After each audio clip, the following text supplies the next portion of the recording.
نحمده ونصلي ونسلم على رسوله الكريم أما بعد فأعوذ بالله من الشيطان الرجيم بسم الله الرحمن الرحيم ولو أن لكل نفس ظلمت ما في الأرض لافتدت به وأسروا الندامة لما رأوا العذاب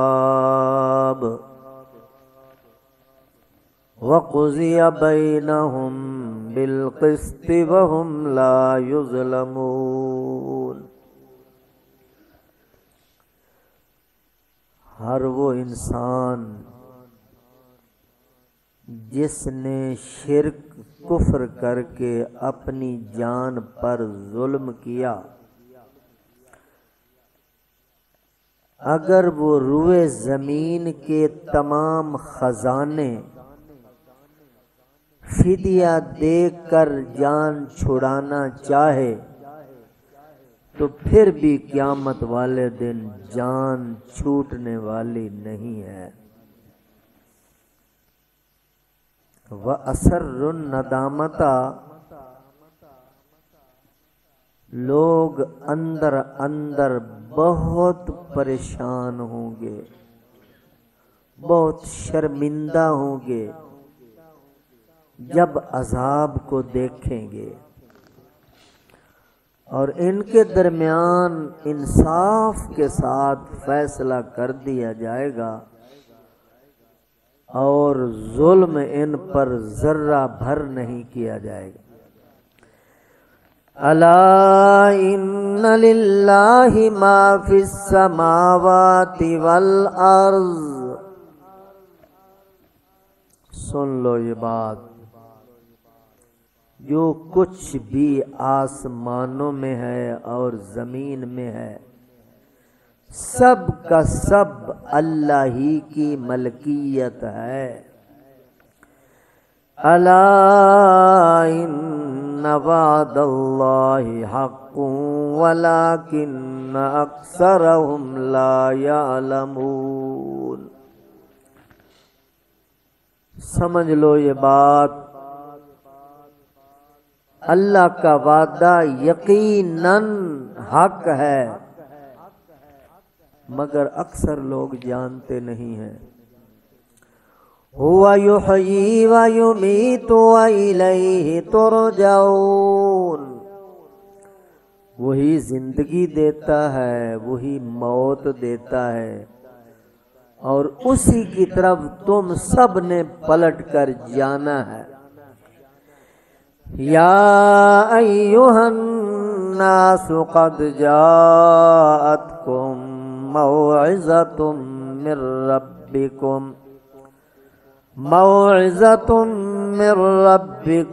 وشفاء لما فی الصدور وہدی ورحمۃ للمؤمنین۔ اے لوگو، تمہارے پاس قرآن کی صورت میں نصیحت نامہ آ چکا ہے تمہارے رب کی طرف سے، اور یہ دلوں کو شفا دینے والی کتاب ہے، ہدایت دینے والی کتاب ہے، سراسر رحمت ہی رحمت ہے ایمان والوں کے لیے۔ قل بفضل اللہ وبرحمتہ فبذلک فلیفرحوا، میرے حبیب انہیں کہہ دو یہ اللہ کا فضل و کرم اور اس کی مہربانی ہے، لہذا تمہیں خوشی منانی چاہیے۔ هو خیر ما یجمعون۔ یہ قرآن بہت بہتر ہے اس دولت سے جس کو جمع کرنے میں لوگ لگے ہوئے ہیں۔ قل ارأيتم ما انزل الله لكم من رزق فجعلتم منه حراما وحلالا۔ میرے حبیب انہیں کہہ دو کہ تم بتاؤ کہ اللہ پاک نے تمہارے لیے جو رزق اتارا ہے تم نے اس میں سے بعضوں کو حلال اور بعضوں کو حرام کر دیا۔ قل اللہ اذن لکم ام علی اللہ تفترون۔ ان سے پوچھو کیا یہ تمہیں اللہ نے اختیار دیا ہے حلال حرام کا، یا تم لوگ اللہ پر بہتان باندھتے جا رہے ہو؟ وما ظن الذین یفترون علی اللہ الکذب یوم القیامہ۔ جو لوگ اللہ پر جھوٹ باندھتے جا رہے ہیں ان کا قیامت کے بارے میں کیا خیال ہے؟ ان اللہ لذو فضل علی الناس ولکن اکثرهم لا یشکرون۔ یقیناً اللہ تعالیٰ بڑے ہی فضل و کرم فرمانے والے ہیں لوگوں پر، لیکن اکثر لوگ شکریہ نہیں ادا کرتے۔ درود پاک پڑھ لیجیے، اللہم صلی علی سید اللہ۔ ولو ان لکل نفس ظلمت ما فی الارض لافتدت بہ۔ اس آیت میں یہ بات بتائی جا رہی ہے کہ وہ لوگ جنہوں نے کفر کر کے، شرک کر کے، ارتداد کر کے، الحاد کی راہیں اختیار کر کے، اللہ کی بغاوتیں کر کے، قرآن حدیث کے خلاف چل کر زندگی گزاری اور اسی کفر کو لے کر دنیا سے چلے گئے، تو قیامت والے دن وہ چاہیں گے کہ دنیا جہان کے تمام خزانے فدیے میں دے کر میں اپنی جان چھڑا لوں۔ یعنی دنیا میں بندہ 100 میں سے 2.5 روپے اللہ کو دینے کے لیے تیار نہیں، زکوٰۃ دینے کے لیے تیار نہیں، عشر دینے کے لیے تیار نہیں، کچھ لوگ فطرانہ بھی نہیں دیتے۔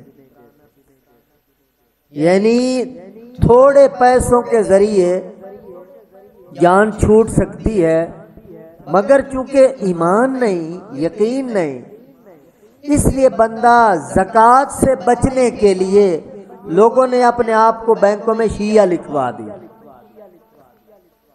ایک زکوٰۃ بھی نہیں دیتے، ایک جرم، دوسرا سود اوپر سے لے رہے ہیں، اپنی طرف سے بڑے چالاک اور ہوشیار بن رہے ہیں، ہم بڑے پیسے اکٹھے کر رہے ہیں، یہ پتہ نہیں کہ اپنے لیے سانپ بچھو اکٹھے کر رہے ہیں۔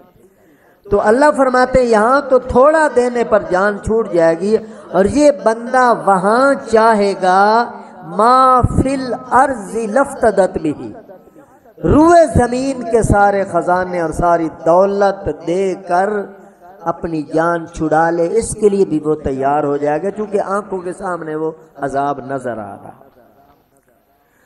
تو پہلے تو وہاں کسی کے پاس کیا ہوگا، کیا ہوگا؟ ہوگا ہی کچھ نہیں۔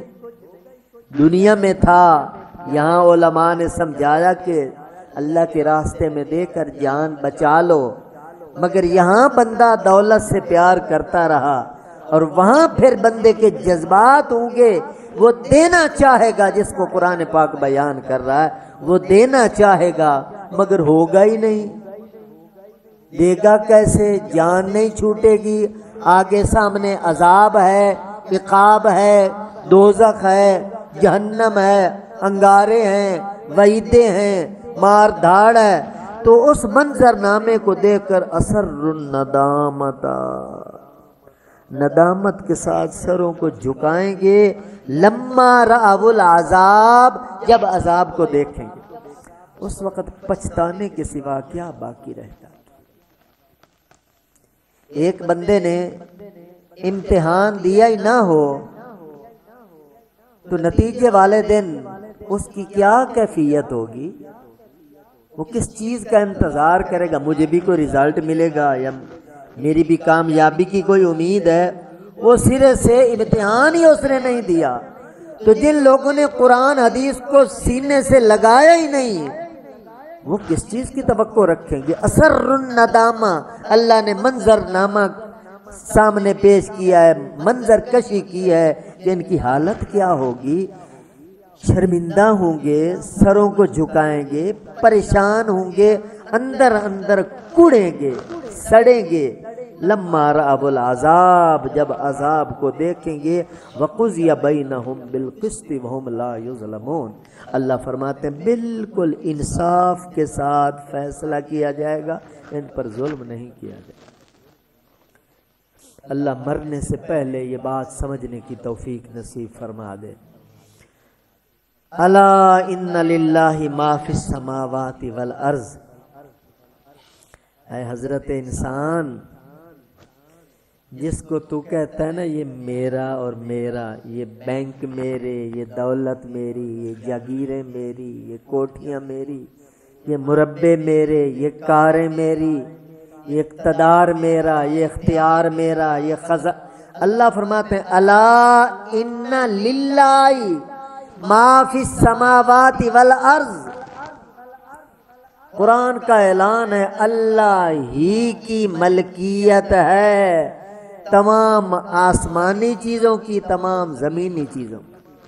اور سوچنے والی بات ہے کہ یہ جو انسان کہہ رہا ہے کہ یہ میرا، یہ میرا، یہ میرا، خود انسان بھی اپنا نہیں، یہ بھی کسی کی ملکیت ہے۔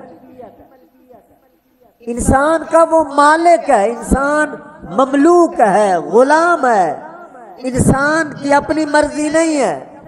تھوڑا سا اللہ نے اختیار دیا چند دن کے لیے، پاگل اپنے آپ سے باہر ہو گیا، پھر پلٹ کے اللہ ہی کے پاس جانا ہے۔ کتنی بار قرآن پاک میں اللہ فرماتا ہے وہ انسان تو کچھ نہیں، تیرا کچھ نہیں، ہم ہی سب کچھ ہیں، ہمارا ہی سب کچھ ہے۔ یہ چند دن کی تمہیں مہلت دی ہے صرف آخرت کو تیار کرنے کے لیے، اپنے آپ سے باہر نہ جا، بڑا پچھتائے گا تو۔ الا ان وعد اللہ حق، اللہ کا وعدہ سچا ہے۔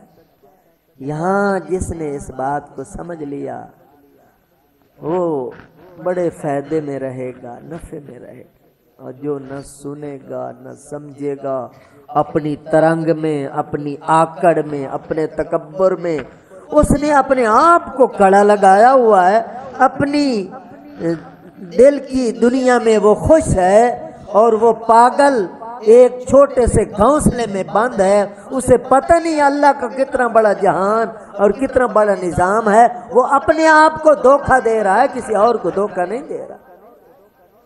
ان وعد اللہ حق، اللہ کا وعدہ سچا ہے، آنے والا ہے، ولکن اکثرہم لا یعلمون، مگر اکثر لوگ جانتے نہیں۔ جاننا چاہیں تو جانیں، اب آپ حضرات درس قرآن سن رہے ہیں، جاننا چاہتے ہیں، آپ کے کانوں سے باتیں گزر کر دل دماغ میں اتر رہی ہیں، ہاں اللہ کا وعدہ ہے، اللہ کی کتاب ہے، آخرت ہے، جنت ہے، جہنم ہے، حساب کتاب ہے، تازگی ہو رہی ہے۔ ولیکن اکثرہم لا یعلمون، واقعی اکثریت سننے کے لیے تیار نہیں تو میرے دوستو علم کیسے حاصل ہوگا؟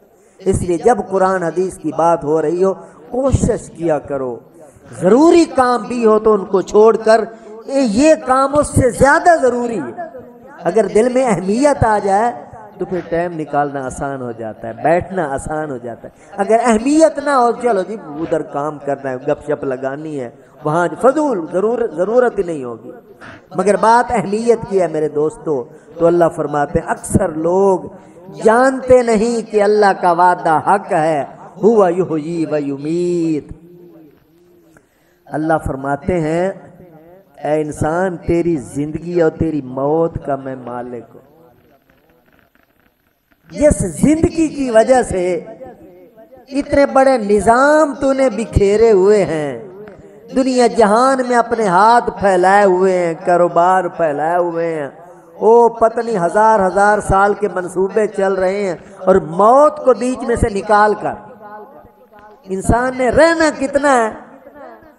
حدیث پاک میں آتا ہے ہر امت کی عمر اس امت کے نبی کی عمر کے آس پاس ہوتی ہے، اور ہمارے حضور صلی اللہ علیہ وسلم کی عمر کتنی تھی؟ ایسے آپ 63 سال۔ اللہ بھائی صاحب آپ کی عمر کتنی ہو گئی؟ اللہ گھٹ ٹپ گئے۔ تو آس پاس تو جو 50 کے قریب پہنچ گئے وہ ذرا اور ہوشیار ہو جائیں، جو 55 کے قریب ہو گئے اور ہوشیار ہو جائیں۔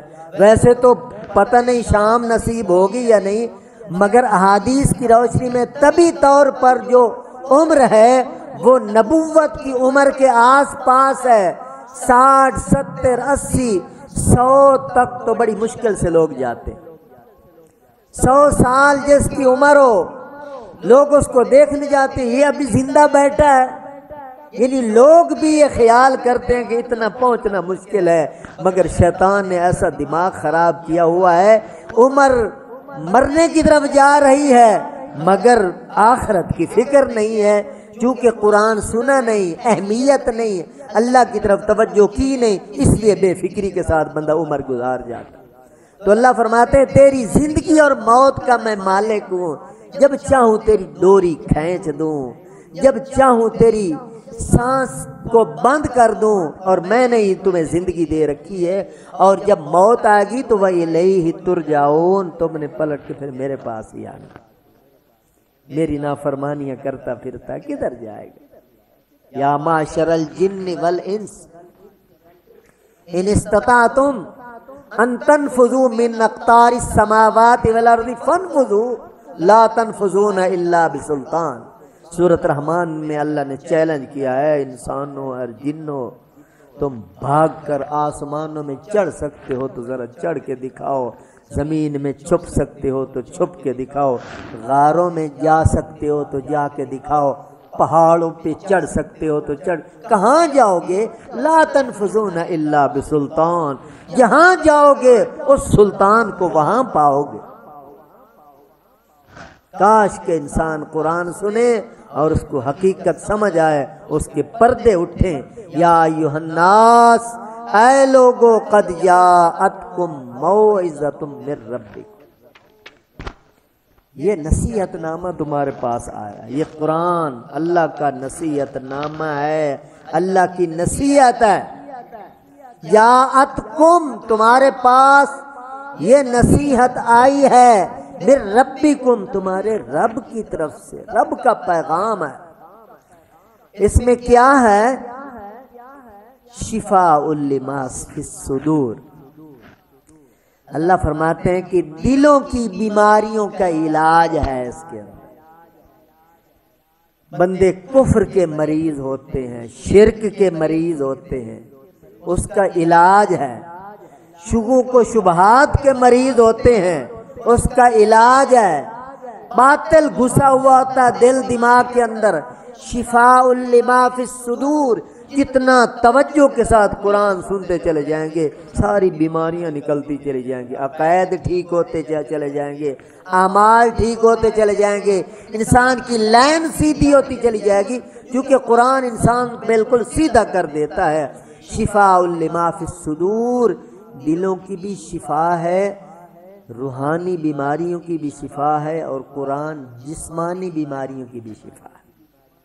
حضور صلی اللہ علیہ وسلم کی عادت مبارک تھی روزانہ رات کو سونے سے پہلے معوذتین آخری 2 سورتیں پڑھتے، اور پڑھنے کے بعد ہاتھوں پر پھونک مارتے، یوں کر کے اپنے پورے جسم پر ہاتھ گھما کر حضور علیہ السلام سو جاتے تھے۔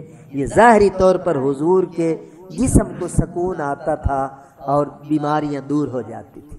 تو امت کو بھی یہ سبق ہے کہ جب سونے لگے تو یہ آخری 2 بلکہ 3 صورتیں ملا لیں۔ بعض روایات میں 3 کا بھی معوذات کا تذکرہ آتا ہے، یہ 3 صورتیں پڑھ کر ایک بار پڑھ لیں یا 3 بار پڑھ لیں، ہاتھوں پہ پھونک مار کے پورے جسم پہ گھما کے سو جائیں، ساری رات شیطان آپ کے قریب نہیں ہے۔ یہ حضور علیہ السلام کا معمول تھا، حدیث کی کتابوں میں آتا ہے۔ اور پھر اتنا بھی آتا ہے اخیر میں جب حضور علیہ السلام بیمار ہو گئے، نڈھال ہو گئے، خود پڑھ نہیں سکتے تھے اور خود ہاتھ نہیں اٹھا سکتے تھے، حضور علیہ السلام اپنے بستر مبارک پہ نڈھال پڑے ہیں، نبی ہیں، جانے کا وقت آیا ہوا ہے۔ تو حدیث کی کتابوں میں آتا ہے کہ حضرت عائشہ رضی اللہ تعالی عنہا جو ہماری اماں محترمہ ہیں، حضور علیہ السلام کی زوجہ محترمہ ہیں، وہ یہ صورتیں پڑھ کر حضور علیہ السلام کو دم کرتی۔ یعنی دم بھی قرآن حدیث سے ثابت ہے۔ لوگوں نے ایسے پروپگنڈے کر دیے کہ دم کو کوئی پتہ نہیں، کوئی شرک کر رہے ہیں، کوئی کفر کر رہے ہیں۔ آؤ قرآن حدیث کے دروازے پہ آؤ تو تمہیں بات سمجھ میں آئے گی۔ تو اماں عائشہ پڑھتی تھی، اور پڑھنے کے بعد حدیث پاک میں آتا ہے اماں عائشہ حضور علیہ السلام کے ہاتھوں پر پھونک مارتی تھی، اور حضور علیہ السلام کے ہاتھ کیونکہ زیادہ برکت والے تھے، اماں عائشہ اپنے ہاتھوں سے پکڑ کر حضور علیہ السلام کے ہاتھوں کو ان کے جسم مبارک پہ لگا۔ تو یہ بات یہ کر رہا ہوں، شفاؤن، قرآن شفا ہے اندر کی بیماریوں کی بھی، باہر کی بیماریوں کی بھی۔ جس نیت سے آپ پڑھیں گے قرآن، اللہ کی طرف سے شفا اور رحمت ملے گی۔ وہدن ورحمت للمؤمنین، سراسر ہدایت ہے۔ قرآن کے دروازے پہ جو آئے گا سیدھے راستے پہ قرآن چلائے گا، اور ورحمتن، میری رحمت چھپی ہوئی ہے اس کلام کے اندر، للمؤمنین، ایمان والوں کے لیے۔ قرآن ہدایت ایک جگہ آتا ہے ہدی للناس، پوری انسانیت کے لیے ہدایت ہے، اور یہاں للمؤمنین کیوں کہا ہے؟ علماء کرام نے اس کی تشریح یہ فرمائی ہے کہ ویسے تو پوری انسانیت کے لیے ہدایت بھی ہے، شفا بھی ہے، رحمت بھی ہے، مگر اس ہدایت، شفا اور رحمت سے فائدہ صرف ایمان والے لوگ ہی اٹھاتے۔ ایمان والے لوگ چونکہ ان کے دل میں ان کی محبت ہے، طلب ہے، وہ جھک کے ادھر آتے ہیں، تلاش ہے انہیں اس کی، اس لیے ان کو فائدہ ہوتا ہے۔ اس لیے اللہ نے فرمایا کہ رحمت للمؤمنین، ایمان والوں کے لیے یہ نیری رحمت ہے۔ جس طرح نماز با جماعت پڑھنے پر 27 نمازوں کا ثواب ملتا ہے، یہ حکم تمام مسلمانوں کے لیے ہے، مگر ملے گا ان کو جو با جماعت نماز پڑھیں گے۔ اب آپ نے ماشاءاللہ با جماعت نماز ادا کی، حضور کے فرمان کے مطابق ایک نماز پر 27 نمازوں کا ثواب مل چکا ہے، بلکہ رمضان المبارک میں بات کر رہا ہوں تو رمضان کے حساب سے یہ ثواب مل چکا۔ یہ فضیلت تمام مسلمانوں کے لیے تھی، مگر جو نہیں آئے وہ خود محروم ہو گئے، جو آ گئے ان۔ اسی طرح قرآن ساری انسانیت کے لیے ہدایت ہے، رحمت ہے، شفا ہے، مگر جو آئے گا اسے ملے گی، جو نہیں آئے گا وہ محروم رہ جائے۔ جو آب حیات کا متلاشی ہے، جو اس چشمہ فیض کا متلاشی ہے، اسے میرے دوستو فیض ملے گا، فیضان ملے گا، اور جس کے دل میں طلب ہی نہیں ہے، تڑپ ہی نہیں ہے، وہ میرے دوستو محروم ہی ہو جائے گا۔ قل بفضل اللہ وبرحمتہ فبذلک فلیفرحوا، اللہ تعالیٰ فرما رہے ہیں یہ اللہ کا فضل و کرم اللہ کی رحمت یہ قرآن کی شکل میں جو تمہارے سامنے آئی ہے، فَلْيَفْرَحُوا، اس پر خوشی منانی چاہیے۔ مسلمان کو بہت خوش ہونا چاہیے کہ ہمارے پاس قرآن ہے، میں قرآن سنتا ہوں، میں قرآن پڑھتا ہوں، میں قرآن سمجھتا ہوں، قرآن کے معنی، مفاہیم، احکام، مسائل میں سن رہا، اس پر فَلْيَفْرَحُوا، قرآن کہتا تمہیں خوشی منانی چاہیے، بہت خوش ہونا چاہیے، بڑے نفع کا سودا ہے، میں قرآن سن رہا ہوں، میں قرآن پڑھ رہا ہوں، میں قرآن کے مطالب اور مفاہیم کو سمجھ رہا ہوں، فَلْيَفْرَحُوا، اس پر بڑا خوش ہونا چاہیے۔ کیوں؟ هُوَ خَيْرٌ مِّمَّا يَجْمَعُونَ، اللہ فرماتے ہیں یہ قرآن بہت بہتر ہے اس دولت سے، اس خزانے سے، ان جاگیروں سے، مما یجمعون، لوگ جن کو جمع کرنے میں لگے ہوئے، یعنی ایک طرف دنیا کی کرنسی جمع ہو رہی ہے اور دوسری طرف آخرت کے اعمال جمع ہو رہے ہیں۔ قرآن آپ کے سامنے، اللہ ان اعمال کو، ان نمازوں کو، ان تسبیحات کو، ان تلاوتوں کو خیر فرما رہے ہیں۔ وہ خیر مما یجمعون، جو لوگ دنیا سمیٹنے میں لگے ہوئے ہیں ان سے یہ قرآن پاک کی دولت خیر ہے، بہت بہتر ہے، بہت اچھی ہے۔ کاش کہ یہ بات اس امت کو سمجھ میں آ جاتی۔ قل ارأیتم ما انزل اللہ لکم من رزق فجعلتم منہ حراما وحلالا، یہاں سے ایک دوسری بات اللہ پاک بیان فرما رہے ہیں۔ اللہ فرماتے ہیں کہ رزق تو ہم نے دیا تم لوگوں کو، اس رزق میں سے کچھ حلال کر لیتے ہو، کچھ حرام کر لیتے ہو۔ کیا مطلب؟ مشرکین کی عادت تھی کہ کچھ جانور، کچھ اونٹ اونٹنیاں بتوں کے نام پہ چھوڑ دیتے تھے، یہ فلاں بت کے نام کی ہے، تو اس کا پھر کھانا حرام قرار دے دیتے تھے کہ چونکہ یہ فلاں بت کے نام کی ہے، ہمارے فلاں خدا کے نام، لہذا ہمارے اوپر یہ حرام۔ تو اسی بات کو اللہ پاک فرما رہے ہیں کہ اللہ اذن لکم، کیا یہ تمہیں اللہ نے اس کی اجازت دی ہے اس کو حلال کر دو، اس کو حرام کر دو، یا ام علی اللہ تفترون، یا اللہ پر جھوٹ باندھتے جا رہے ہو؟ یہ اپنے تمہارے جاہلانہ خیالات ہیں، کسی کو حلال کر دیا، کسی کو حرام کر دیا، بہت غلطی پہ جا رہے ہیں۔ یہی قرآن اصلاح کر رہا ہے۔ وما ظن الذین یفترون علی اللہ الکذب یوم القیامہ، اللہ فرماتے ہیں یہ جو بت پرستی کر کے اپنی من گھڑت عقائد و نظریات اختیار کر کے چل رہے ہیں، ان کا کیا خیال ہے قیامت کے بارے میں؟ قیامت نہیں آئے گی، حساب کتاب نہیں ہوگا، ان کو کٹہرے میں نہیں لایا جائے گا، بڑے بے وقوف ہیں، کیا کر رہے ہیں؟ ان اللہ لذو فضل علی الناس ولیکن اکثرہم لا یشکرون، اللہ تعالیٰ فرما رہے ہیں ہم نے لوگوں پر بڑے فضل فرما رکھے ہیں، دنیا کے اندر بلا تفریق، کوئی کافر ہے، کوئی مومن ہے، کوئی سجدہ کرنے والا ہے، کوئی سجدے کا منکر ہے، کوئی نیک ہے، کوئی بد ہے، کوئی سچا ہے، کوئی جھوٹا ہے، کوئی اچھا ہے، کوئی برا ہے، اللہ پاک بلا تفریق سب کو دیتے چلے جا رہے ہیں۔ سب کے لیے ہوا عام ہے، سب کے لیے بارش عام ہے، سب کے لیے پھل ہیں، فروٹ ہیں، غلے ہیں، بلا افتراق اللہ پاک کی نعمتیں برس رہی ہیں۔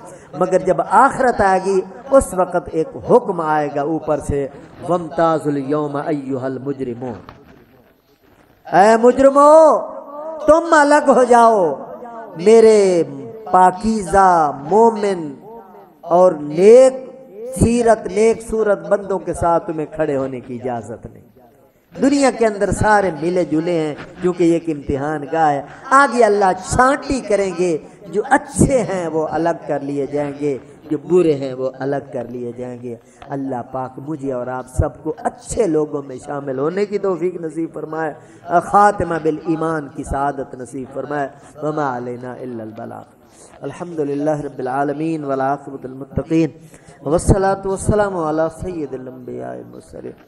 اے مولا کریم ہمارے تمام صغیرہ کبیرہ گناہوں کو معاف فرما، یا الہ العالمین ہماری تمام مشکلات کو آسان فرما دے، اے مولا کریم ہماری تمام پریشانیوں کو دور فرما، ہم سے پہلے جتنے مسلمان اس دنیا سے چلے گئے یا اللہ سب کی بخشش فرما، جتنے انسان اس دنیا میں موجود ہیں سب کی ہدایت کے فیصلے فرما۔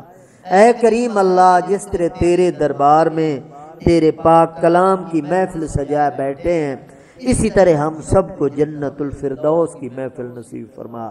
حاضرین مجلس جو دل میں نیک خیالات نیک تمنائیں لیے بیٹھے ہیں یا اللہ سب کی تمام نیک حاجات کو اپنے پاک کلام کی برکت سے پورا فرما دے۔ وصلی اللہ تعالی علی خیر خلقہ سیدنا محمد و آلہ و صحابہ اجمعین برحمتک یا